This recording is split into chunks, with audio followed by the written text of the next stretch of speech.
కుక్కల కన్నా దారుణంగా చూస్తుంది. కుక్కలకి ఇచ్చే వాల్యూ కూడా మాకు ఇస్తలేదు సార్. వాడితో ఎంత క్లోజ్ గా మూవ్ అయితే మాకు కూడా అంత లేదు సార్.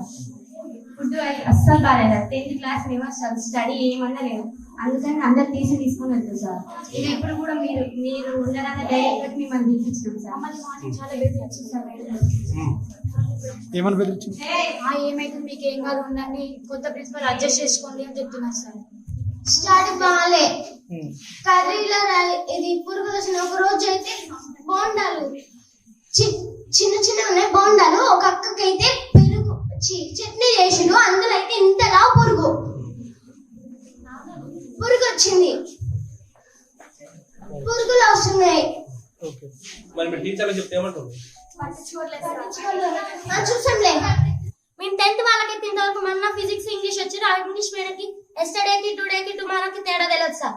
మళ్ళీ మ్యాథ్స్ మేడం మాకు ఫస్ట్ నుంచి చెప్తారు. ఒక్క ముక్క కూడా ఎవరికి అర్థం కావట్లేదు. చెప్పాలంటే ఏంటి చెప్తే కూడా అసలు ఏం అర్థం కావట్లేదు సార్. చెప్తే ఏమంటారు చూద్దాం.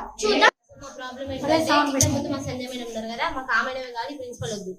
అదే రీజన్ ఏంది? అన్నిటికీ రూల్స్ పెడితే మేము ఎట్లుండాలి సార్? ఇక్కడ ప్రతి దానికి రూల్ అంటున్నారు.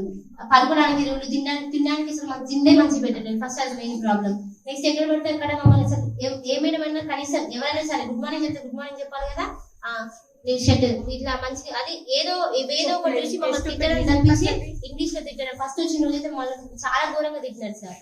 అసలు ఏంటమ్మా ఇదేనా మీకు చేసేది అని ప్రతిదానికి తిట్టడమే. బ్రెయిన్ లేదా మీకు, లివింగ్ డెడ్ బాడీస్ మీరు అని అన్నిటికీ తిడుతూనే ఉంటారు.